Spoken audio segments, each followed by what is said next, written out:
Hello everyone, my name is Abba Kusilas, a medical doctor student. On today's topic, I'm going to discuss about dysmenorrhea. First, I'd like to start with what menstruation is. Menstruation is the periodic discharge of blood clot, mucus, and cellular debris. Cellular debris is organic waste left after the cell have died. And menstruation can subside into major three forms. The first one is heavy bleeding, second one is irregular absence of period, and the third one is painful menstruation. And describing what dysmenorrhea is just a medical term describing a painful menstruation. So dysmenorrhea can vary from one individual to another, and also it varies from 1 month to another month. And due to inadequate support causal mechanism of its occurrence, some literature have tried to identify some of the risk factors associated with it. The first one is age. Age is determinant of menstrual pain associated with menstrual symptoms, more specifically adolescents or young adolescents. So that's what the literature have spoken about, or the literature have written that this has contributed to early marriage due to reduced risk after the first childbirth.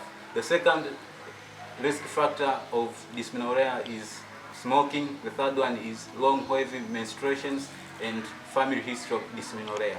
So speaking of this pain, some women have used non-steroid anti-inflammatory drugs, and others have used oral contraceptive pills to relieve the pain. But above all those treatments that have been used, still pain is inadequate to them, since there is drug resistance to overuse of the drugs, and also the side effects of the drugs are not well tolerated. Hence, most of the women have sought nutritional intervention for this problem. Now, let's look to the other side of the dysmenorrhea. There is a periodic pain. The periodic pain has been described in two major forms. The first one is primary dysmenorrhea, and the second one is secondary dysmenorrhea. Let me start with the secondary dysmenorrhea. The secondary dysmenorrhea describes a painful period associated with pelvic organ dysfunctions, or pelvic organ abnormality, or any related reproductive disease. And while primary dysmenorrhea just describes a painful period without any abnormality in the reproductive system, and it improves as the age increases. That's why there is early marriage in some tribes due to the reduced risk during the first childbirth. And there are some factors which contribute to the primary dysmenorrhea. The first is lack of exercise. The second one is actions during mens, and the third is prolonged production of the tissue fluid, and narrow cervical opening can also be one of the risk factors for primary dysmenorrhea. Malposition of the uterus, high productions of the prostaglandin, which is the major contributor of menstrual pain. So speaking about prostaglandin, are the 10 compounds found in our body which have hormone-like effect to our body. There are different kinds of prostaglandin, but they are major described into two major forms. The first is those prostaglandin that reduce pain, and those prostaglandin that increases the pain. The prostaglandin PGE1 is one of the good prostaglandin that it influences the cell behavior and also introduces the pain that we feel. And also it controls the sleeping cycle, and also it reduces the inflammation level in our body. While speaking of the prostaglandin 2 alpha or F2 alpha, it means that it's one of the prostaglandin that causes the menstrual pain, or the root cause of the menstrual pain. And when it's much produced in the uterus, it results to cut off of oxygen in the muscles. So as we know that the uterine muscles need oxygen to survive or to do its proper activities. If they are deprived of the oxygen, meaning that there will be painful muscle cramping or muscle contractions. So zinc is one of the nutritional interventions that helps to relieve the menstrual pain, meaning that it clears the inflammatory within the cells of the uterus, and also it provides the proper blood circulation within the uterine muscles. Hence, there will be any painful muscle contractions or muscle cramp. And the food sources which are advised are mostly from the seafoods, which are oyster, and also pumpkin can be one of the good zinc production food.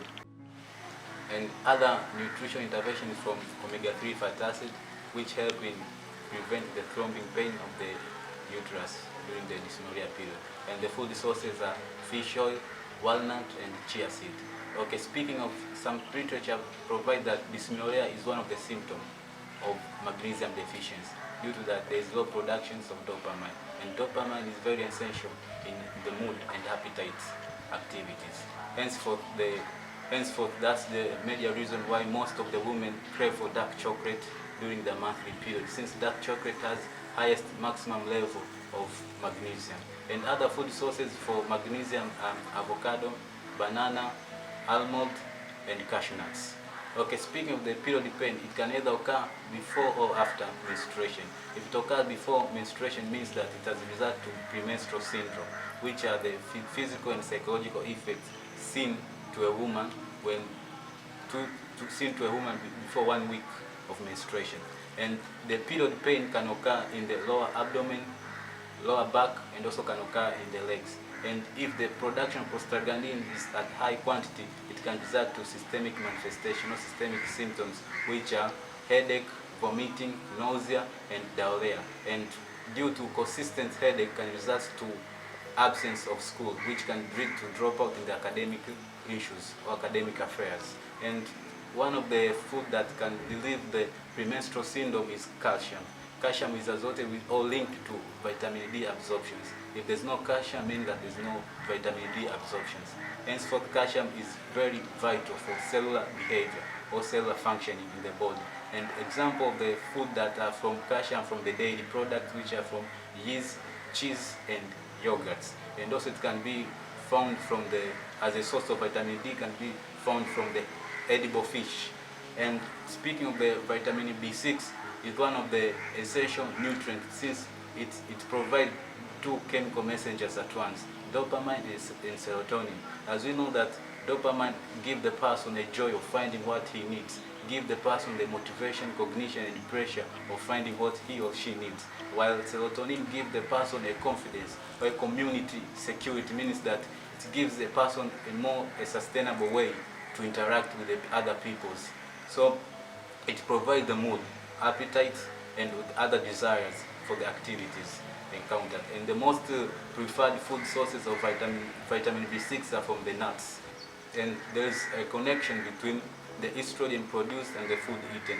As we know that estrogen, the female sex hormone, which they are known as hormonal fertilizers, which they make the cell to grow in the human body. As we know that more use of the lipid foods or fatty foods increase estrogen production. So if there's a high increase of the cell production, it means that there will be abnormal thickness in the uterus. So speaking of the low fat diet and high fiber intake, it means that if there's low fat diet in the meal of a person, means that there will be low production of estrogen, which there will be no abnormal thickness of the uterus. And while if there is high fiber, means that there will be high natural removal of estrogen hormone within our body system, since fiber act like a sponge system while removing the estrogen level in our body.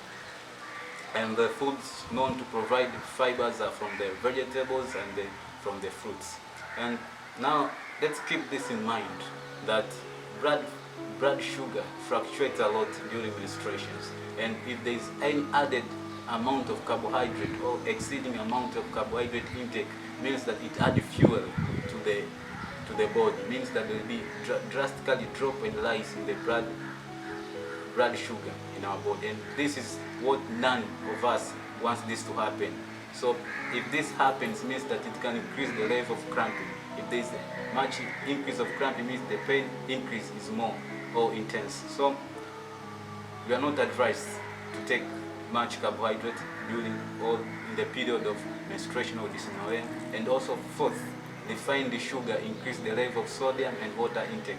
So it means that there will be more bloating in that condition. So protein is one of the food that is mainly advised to take for a person who is in dysmenorrhea condition, meaning that protein provides a constant energy during menstruations or dysmenorrhea.